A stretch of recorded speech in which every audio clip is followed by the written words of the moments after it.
Hello दोस्तों, स्वागत है आपका हमारी ऑनलाइन क्लासेज में। हम लोगों ने पिछले वीडियो में फ्रैंको कैंटेबिरिया क्षेत्र अर्थात यूरोप में प्रागैतिहासिक स्थल देखे थे, जिसमें मुख्यतः हम लोग फ्रांस के प्रमुख स्थल और स्पेन के प्रमुख स्थल देखे थे और उन स्थलों पर कौन कौन से चित्र मिले हैं, ये सारी चीज़ें हम लोग देखे हैं पिछले वीडियो में। और आज के वीडियो में हम लोग देखेंगे विश्व की सभ्यता। दोस्तों, हम लोग जब प्राचीन भारतीय चित्रकला पढ़ रहे थे तब वहाँ हमने हड़प्पा सभ्यता देखा था या सिंधु घाटी की सभ्यता देखा था, लेकिन आज हम लोग विश्व की सभ्यता के अंतर्गत मिस्र की सभ्यता देखेंगे। दोस्तों, मिस्र की सभ्यता अपने पिरामिडों के लिए विश्व विख्यात है और यहाँ गीजा में बना हुआ पिरामिड विश्व के 7 आश्चर्यों में एक है। तो हम लोग गीजा के पिरामिड की चर्चा करेंगे, लेकिन उससे पहले थोड़ा सा हम लोग मिस्र सभ्यता के बारे में जानकारी लेते हैं। दोस्तों, मिस्र की सभ्यता विश्व की जो भी सभ्यताएं हैं उन सभ्यताओं में एक प्राचीन सभ्यता है और मिस्र सभ्यता का जो समय है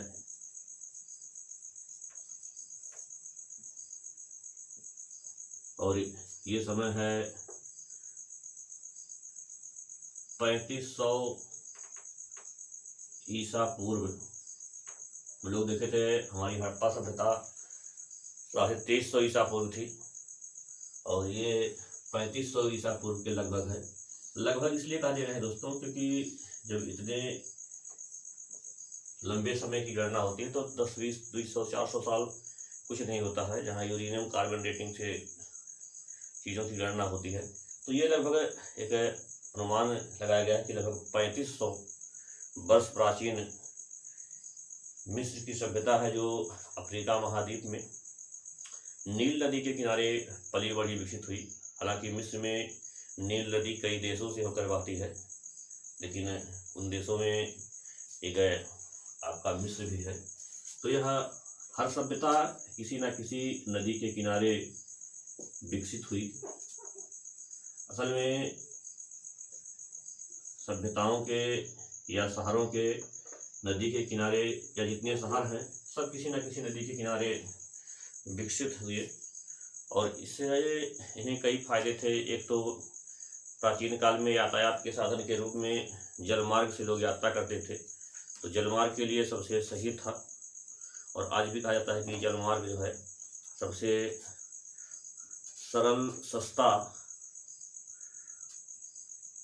है, क्योंकि यहाँ कभी इसका सामान्य रोडों की तरह पुनर्निर्माण नहीं करना पड़ता है और साथ ही साथ इन्हीं नदियों से सिंचाई के लिए जल मिल जाता था, पीने के लिए जल मिल जाता था। तो इसलिए जितनी भी सभ्यताएं पली बढ़ी किसी न किसी नदी के किनारे पली बढ़ी और पूछता भी है, प्रश्न भी पूछता है किस नदी के किनारे विकसित हुई, कौन सी सभ्यता। तो ये नील नदी के किनारे विकसित हुई। और दोस्तों, हर सभ्यता की अपनी एक विशेषता है और इस सभ्यता की विशेषता है पिरामिड।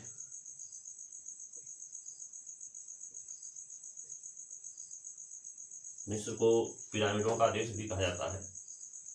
तो दोस्तों, ये जो पिरामिड था जो मिस्र की सभ्यता में बड़े पैमाने पर बने, असल में यह व्यक्तियों के कब्र होते थे।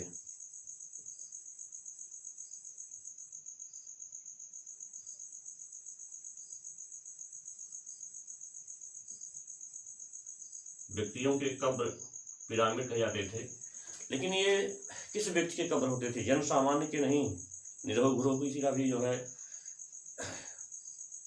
कब्र पर पिरामिड बन जाए। निरहो गुरहो मतलब होता है कि जो समाज का सबसे कमजोर तबका होता है, समाज का सबसे गरीब तबका होता है, उसको हम लोग सामान्य भाषा में कह दिया जाता था निरहो गुरहो।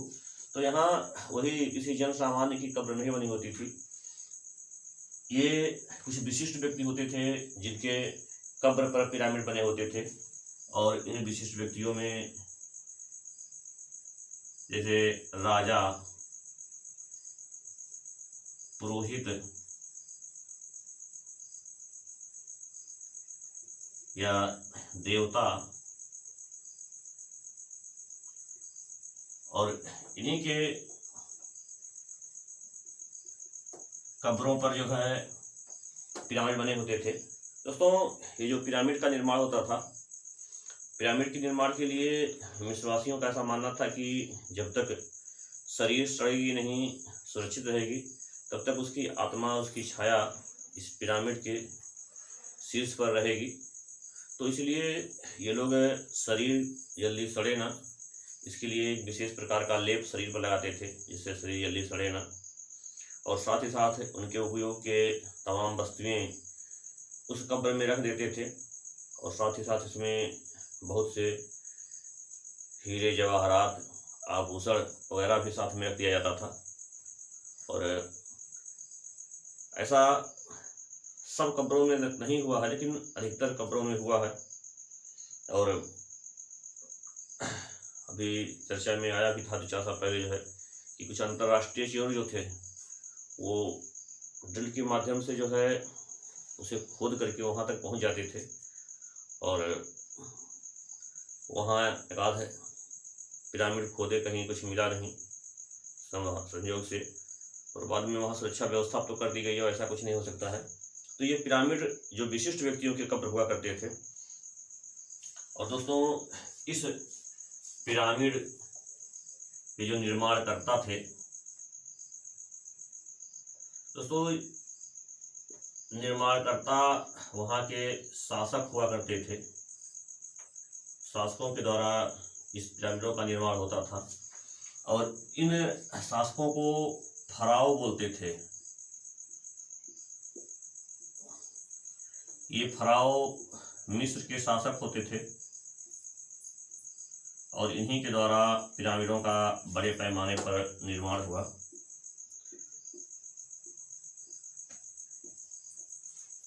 दोस्तों, यहाँ मिस्र में अगर हम लोग राजवंशों की बात करें तो लगभग 19 के आसपास राजवंश यहाँ स्थापित हुए, और 19 राजवंशों में बहुत से शासक हुए। तो हमें वो चीज़ें नहीं पढ़नी है जहाँ से कोई प्रश्न वगैरह आता नहीं है कि 19 राजवंश के शासकों को देखें तो पता चला कि जो है हफ्ते भर का लेक्चर उसी में चला जाए। तो हम लोग देखेंगे यहाँ पर मिस्र जो अपनी पिरामिडों के लिए विश्व विख्यात है। थोड़ा सा पिरामिडों के बारे में जानकारी लेते थे। हम लोग अभी देखें कि पिरामिड जो है, इन पिरामिडों का निर्माण यहाँ मिस्र के राजा करते थे, और इन राजा को फराओ बोलते थे। यहाँ आप लोगों को बताए थे मिस्र में लगभग 19 राजवंश हैं। तो इन 19 राजवंशों में हम लोग 2 राजवंश को देखते हैं, तीसरे राजवंश को और चौथे राजवंश को। तीसरे और चौथे राजवंश को इसलिए देखते हैं क्योंकि इनके समय में पिरामिडों को लेकर के विशिष्ट कार्य हुए हैं।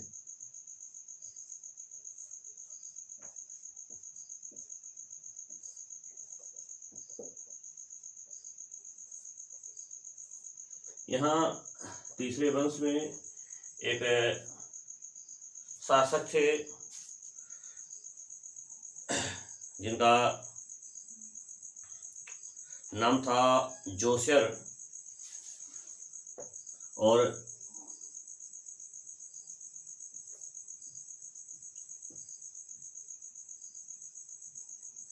जोसेर के काल को पिरामिडों का युग कहा गया है।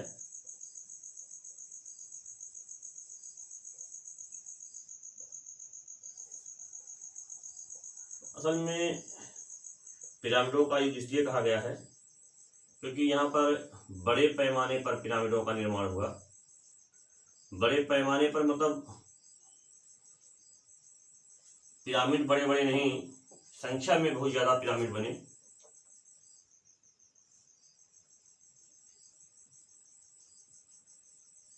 महत्वपूर्ण है कि मिस्र में बड़े पैमाने पर पिरामिडों का निर्माण किस शासक के समय में हुआ या किस वंश के समय में हुआ।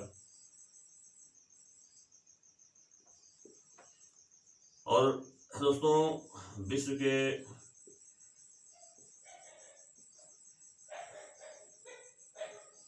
सात आश्चर्यों में गीजा के पिरामिड को भी रखा गया है।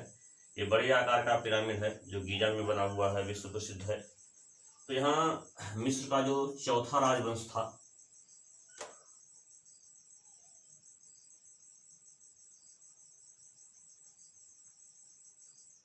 चौथे राजवंश के समय में बड़े आकार के पिरामिडों का निर्माण हुआ।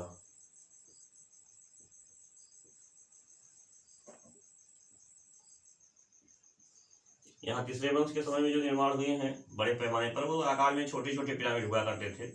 लेकिन बड़े आकार के जो पिरामिड बने दोस्तों, यह पिरामिड चौथे राजवंश के समय में हुआ।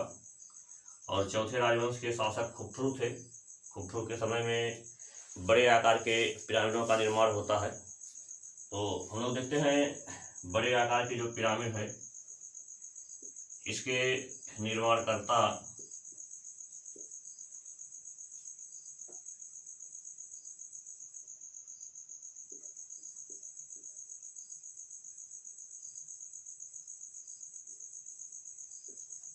खुफ्रू।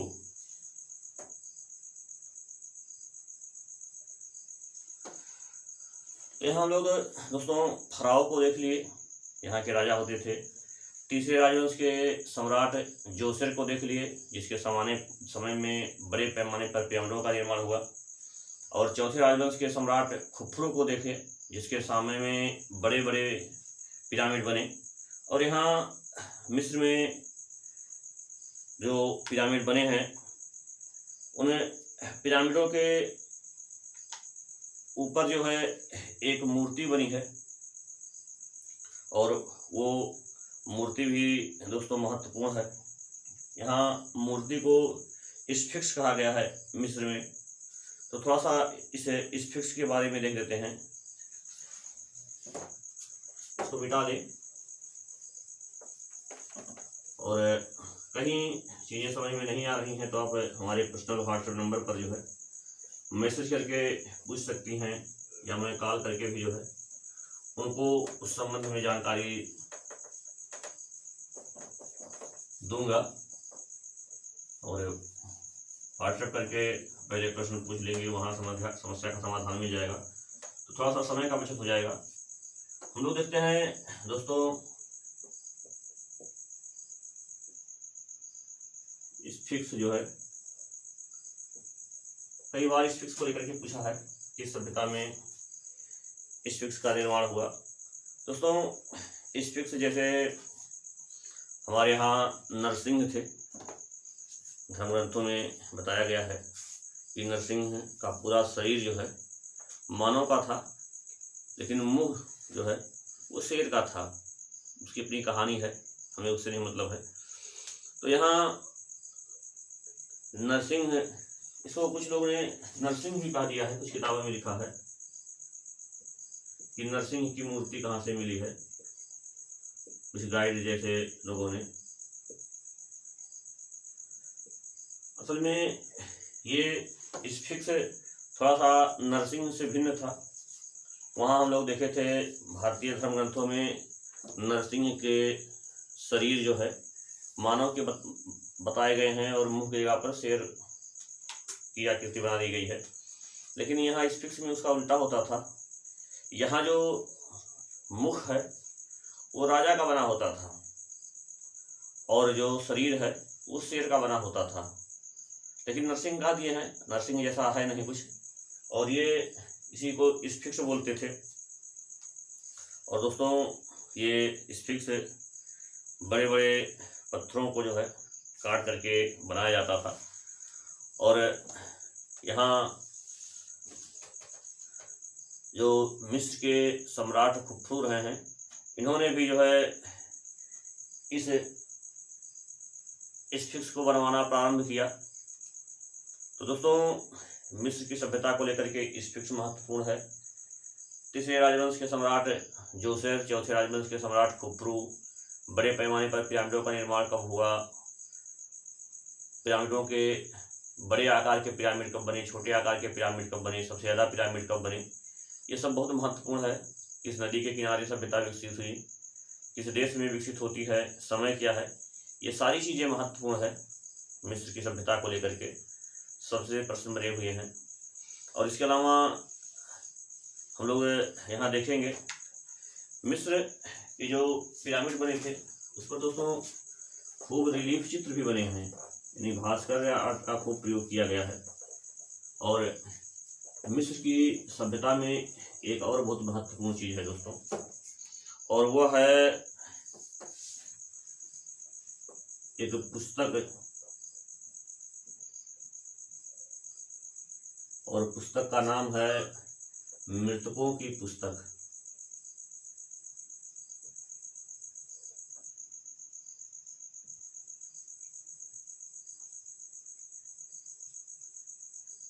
या इसी को स्वर्गवासियों की पुस्तक भी कहा गया है।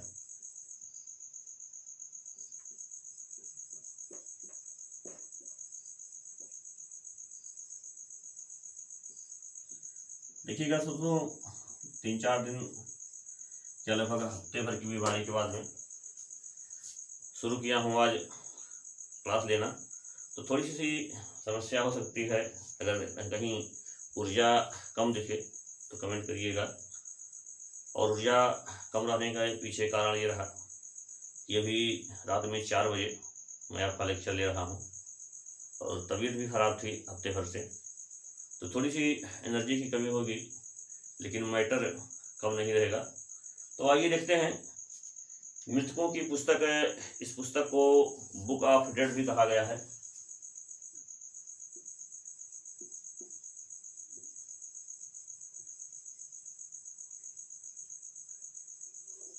और ये मृतकों की जो पुस्तक थी दोस्तों, इसकी जो लिपि थी वो चित्राक्षर थी, और इसी को गूढ़ाक्षर भी कहा गया है। और हम लोग भारतीय सभ्यता में देखे थे, वहाँ भी चित्र की जो लिपि थी वो चित्राक्षर था। तो यहाँ जो लिपि है इस पुस्तक की वो चित्राक्षर है दोस्तों, या इसी को गूढ़ाक्षर भी कहा गया है।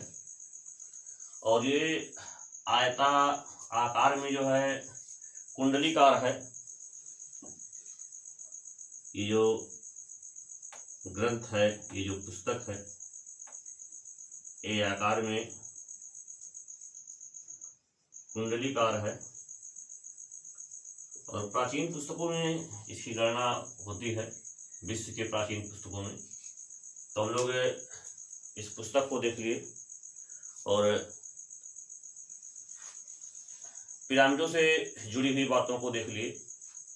और दोस्तों अब हम लोग देखेंगे एक और सभ्यता है मेसोपोटामिया की सभ्यता।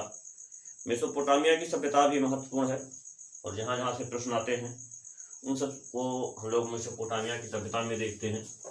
इस तरह से हमारी मिस्र की सभ्यता समाप्त हुई, और मिस्र की सभ्यता समाप्त होने के बाद में हम लोग देखेंगे मेसोपोटामिया की सभ्यता।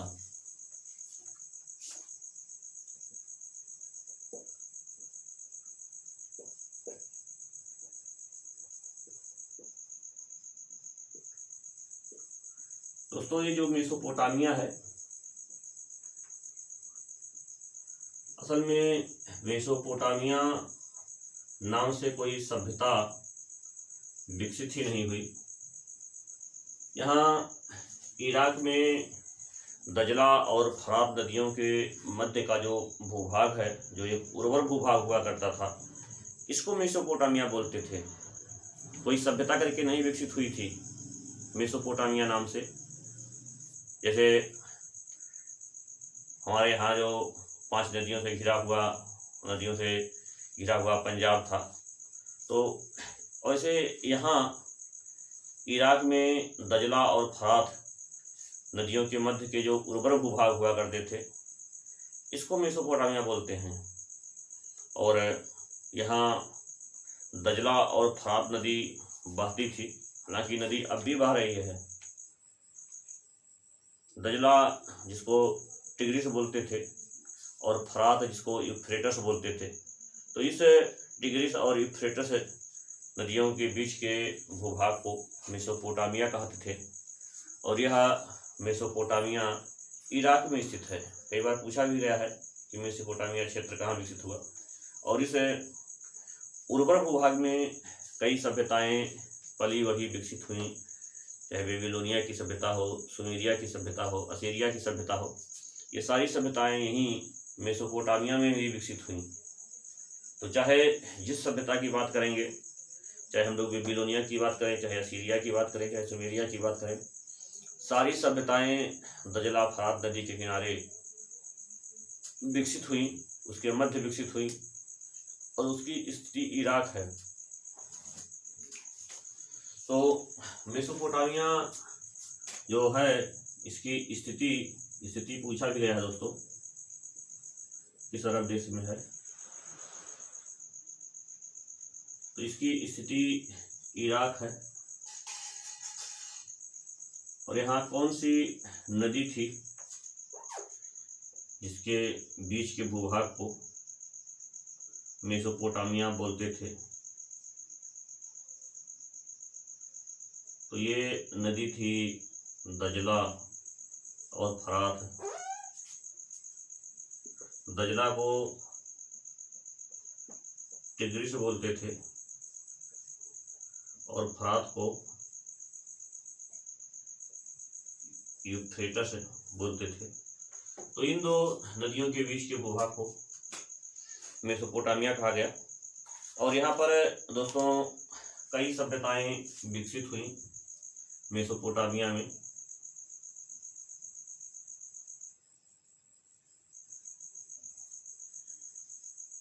और सभ्यता में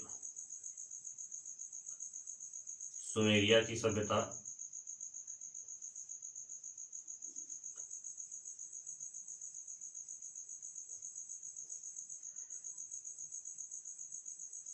बेबीलोनिया की सभ्यता,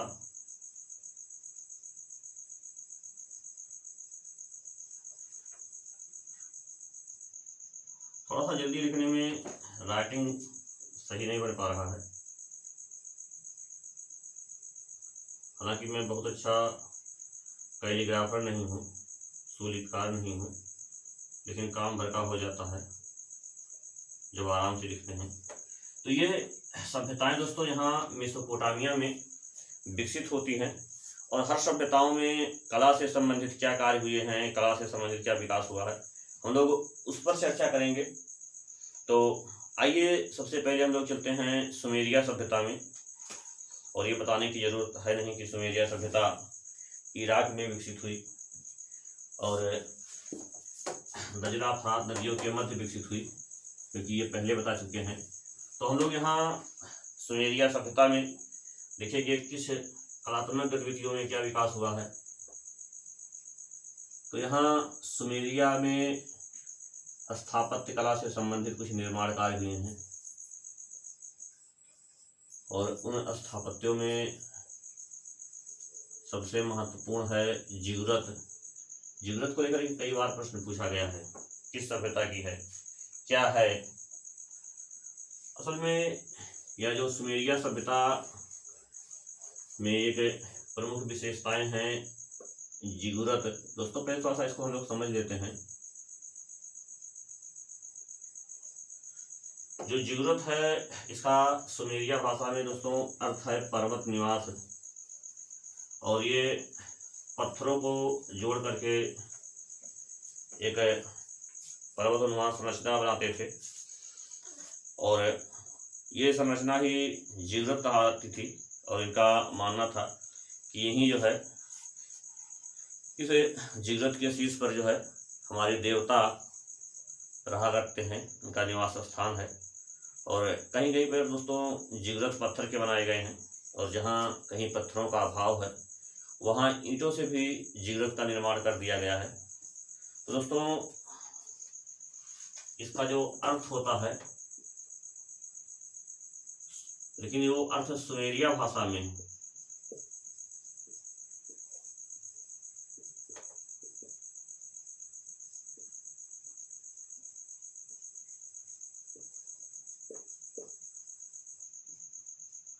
पर्वत निवास होता है दोस्तों पर्वत निवास पर किसकी बात की गई है? यहाँ के देवताओं की बात की गई है। यहाँ के जो देवता होते थे वो उन पर्वतों पर निवास करते थे, और ये जो ढांचा बनाया जाता था, ये ढांचा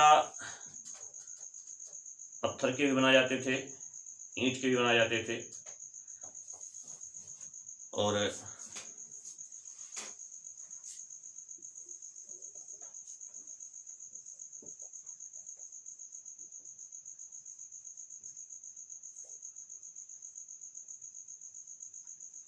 ईंट पत्थर जो भी मिला उसी से जो है इसका निर्माण कर दिया जाता है।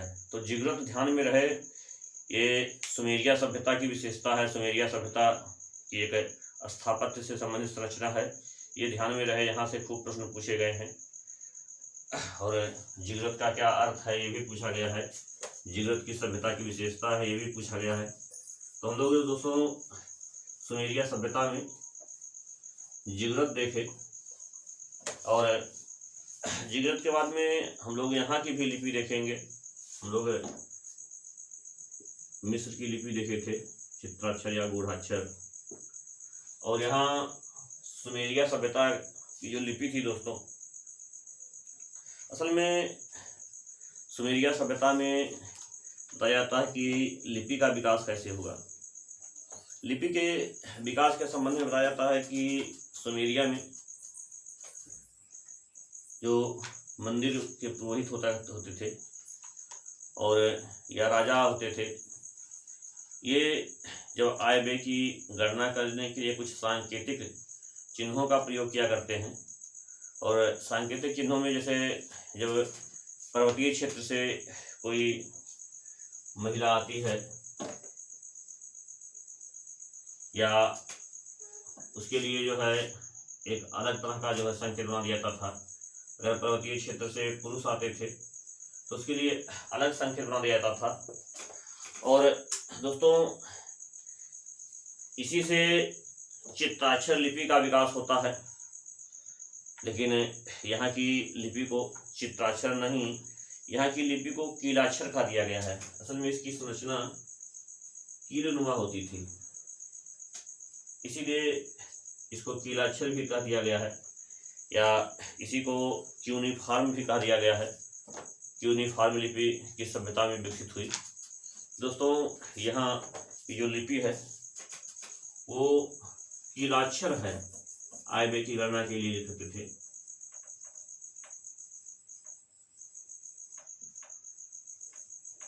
या इसी को इंग्लिश में क्यूनिफॉर्म कहा दिया गया है।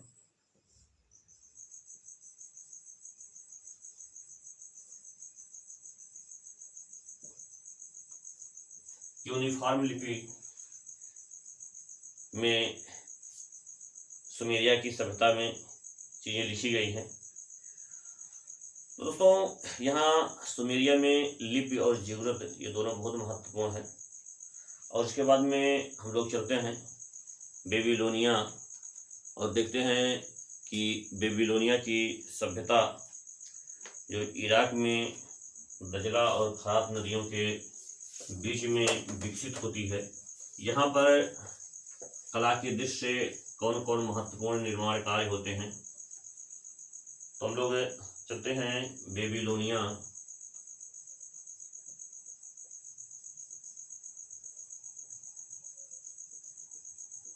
दोस्तों बेबीलोनिया में एक हैंगिंग गार्डन है, झूलता हुआ बाग, जो विश्व के 7 आश्चर्यों में एक है। हम लोग उसकी भी चर्चा करेंगे, उसको देखेंगे।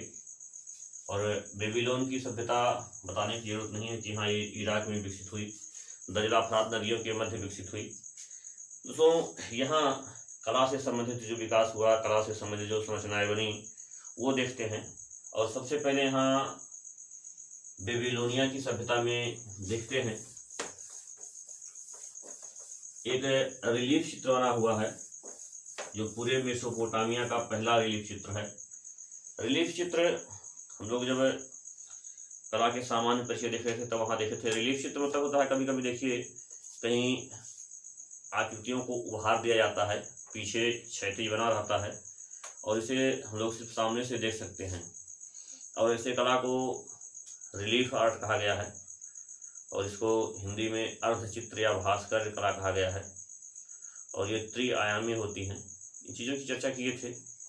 भास्कर कला दो प्रकार के होते हैं, एक उच्च भास्कर, एक निम्न भास्कर, या इसी को इंग्लिश में हाई रिलीफ, लो रिलीफ कहा गया है।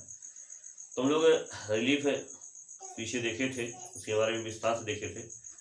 आगे फिर हम लोग रिलीफ की बात करेंगे। लेकिन यहाँ बेबीलोन में दोस्तों एक देवी हैं, खतरनाक देवी हैं। खतरनाक इसलिए कह रहे हैं, ये मृत्यु की देवी हैं। जैसे भारत में ये डिपार्टमेंट जो सौंपा गया है, एक पुरुष को सौंपा गया है भारतीय देवी देवताओं में, और मृत्यु के जो देवता हैं वो यमराज है ना। यमराज भैंसे पर सवारी करते हैं। लेकिन यहाँ मृत्यु का डिपार्टमेंट जो है एक देवी को सौंपा गया है और उनका नाम है देवी लिखित है। लेकिन ये भैंसे पर नहीं बैठती हैं दोस्तों, उल्लू पर बैठती हैं, उल्लू पर खड़ी रहती हैं। देवी लिखित पंखा धारण किए हुए हैं, शायद पंखे से उठते होंगे। तो उससे हमसे मतलब नहीं है, हम लोग देखेंगे। ये जो देवी लिखित हैं ये पूरे मेसोपोटामिया का पहला रिलीफ चित्र है।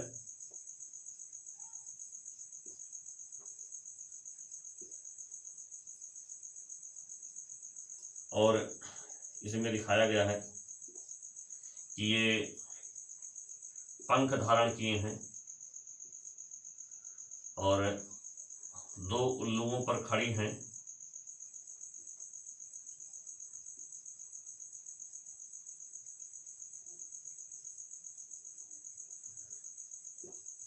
और इसे नग्न बनाया गया है, इस रिलीफ चित्र को, देवी लिखित के चित्र को। तो देवी लिखित को आप लोग समझ गए मृत्यु की देवी हैं। ये पूरे मेसोपोटामिया क्षेत्र की बात की जा रही है, चाहे सुमेरिया, बेबीलोनिया, सीरिया में जो पहला रिलीफ चित्र बना हुआ है ये देवी लिखित का बना हुआ है। तो ये महत्वपूर्ण बिंदु है। मृत्यु की देवी थी, पंख धारण किए हुए हैं, दो उल्लुओं पर खड़ी हुई चित्रित की गई हैं। तो ये हम लोग देवी लिखित देख लिए, जो बेबीलोनिया सभ्यता का पहला रिलीफ चित्र है। और इसके बाद में दोस्तों देखते हैं, यहाँ बेबीलोन में एक शासक हुआ करते थे और उनका नाम था हम्मुराबी। और इन्होंने शासन प्रशासन चलाने के लिए एक कानून बनाया था, एक विधि बनाई थी। इस तरह से भारत की शासन सत्ता चलाने के लिए संविधान बना हुआ है। क्या था, 395 मूल अनुच्छेद और 11 अनुसूचियाँ हैं। तो इससे भी शायद कहीं विशाल था हम्मुराबी की विधि संहिता। और हम्मुराबी की विधि संहिता 3600 पंक्तियों में उत्कीर्ण किया गया है। दोस्तों इन्होंने पत्थर की शिलाओं पर विधि संहिता उत्कीर्ण कर दी थी और ये विधि संहिता बेबीलोन के मंदिर सालिग में लगाई गई थी। और मंदिर सालिग में ऊपर जो है 7 फीट लंबा हम्मुराबी का रिलीफ चित्र बना हुआ है। और ये हम्मुराबी समस्त देवता के सामने खड़े हुए हैं। समस्त नहीं, समस्त नाम का देवता हुआ करते थे बेबीलोन में, उन्हीं के सामने खड़ा हुआ दिखाया गया है। तो यहाँ हम लोग देखते हैं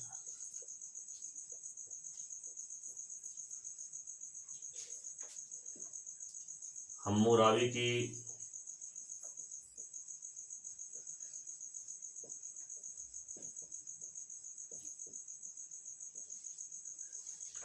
विधि संहिता।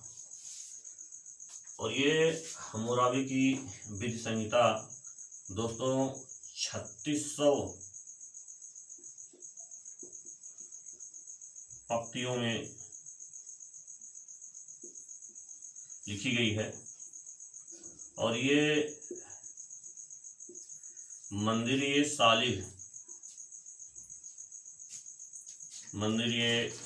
में ये विधि संहिता स्थापित है। और यहीं पर जो है हम्मुराबी का जो है 7 फीट लंबा रिलीफ चित्र भी है।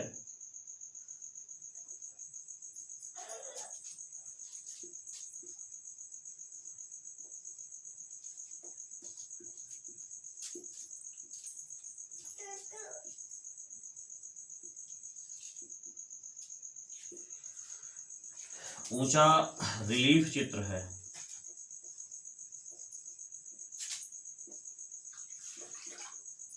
और इसमें समस्त देवता इन्हीं के सामने खड़ा हुआ दिखाया गया है हम्मुराबी को। तो ये हम्मुराबी की बीज संहिता हो गई, महत्वपूर्ण है दोस्तों ये। और उससे कहीं ज़्यादा महत्वपूर्ण है एक हैंगिंग गार्डन या झूलता हुआ बाग, विश्व के 7 आश्चर्यों में एक है। जिस तरह से गीजा की पिरामिड को विश्व प्रसिद्धि मिली है विश्व के आश्चर्यों में, वैसे ही हैंगिंग गार्डन को मिला हुआ है। तो हम लोग थोड़ा सा देखते हैं हैंगिंग गार्डन जो बेबीलोन की सभ्यता में बनी हुई है या झूलता हुआ बाग।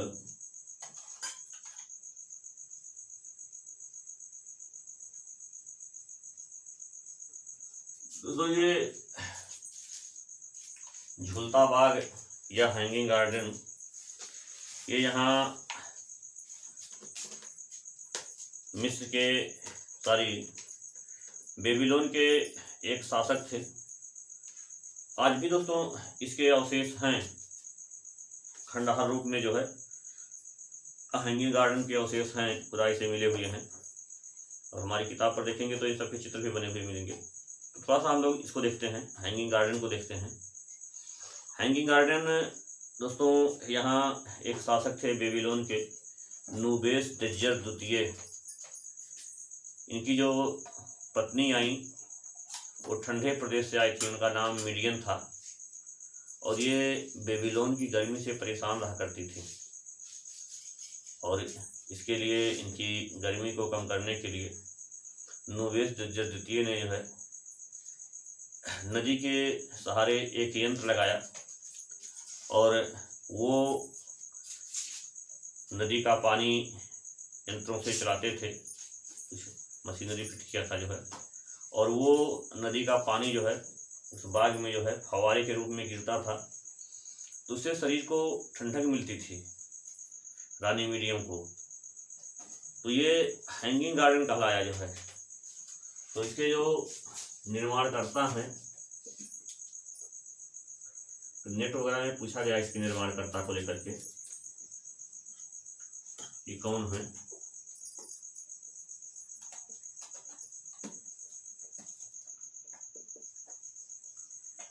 नूबुशनेस्सर द्वितीय ने इसे बनवाया था अपनी पत्नी मीडियम के लिए।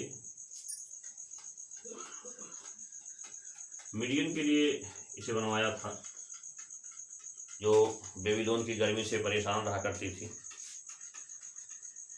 तो ये हैंगिंग गार्डन है दोस्तों। हैंगिंग गार्डन बहुत महत्वपूर्ण है। और बेबीलोन के निवासियों ने जो आधुनिक मैप चल रहा है, नक्शा, ये सबसे पहले इन्होंने ही जो है प्रांतों के, अपने नगरों के मानचित्र बनाए।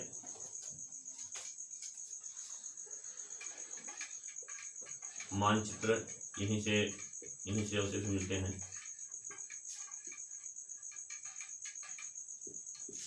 और ये मानचित्र इनके शहरों के भी हुए हैं, प्रांतों के भी हुए हैं।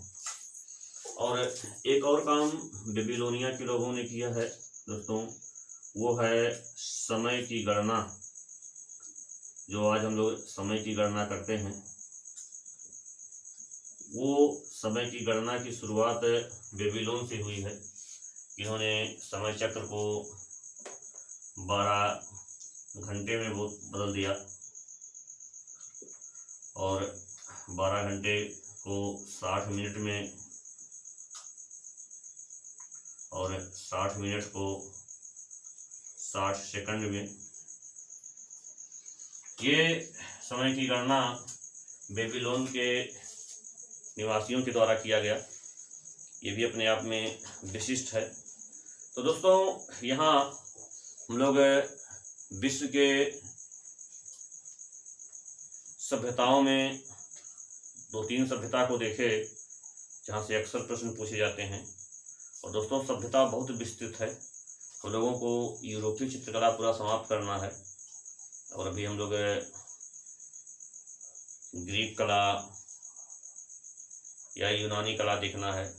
इसके अलावा रोमन कला देखना है, बैजेंटाइन कला देखना है, गोथिक कला देखना है। और ये देखने के बाद में हम लोग इटली में जो चित्रकला का पुनर्जागरण हुआ था वो देखेंगे। वहाँ proto Renaissance, early Renaissance, high Renaissance के चित्रकारों को देखेंगे। इसमें मुख्यतः हाई रेनेसा के जो चित्रकार हैं विंची, रफेल, एंजेलो, यहाँ से खूब प्रश्न आते हैं। तो दोस्तों आज के वीडियो में बस इतना ही और शेष चीज़ें हम लोग कल के वीडियो में देखेंगे। धन्यवाद।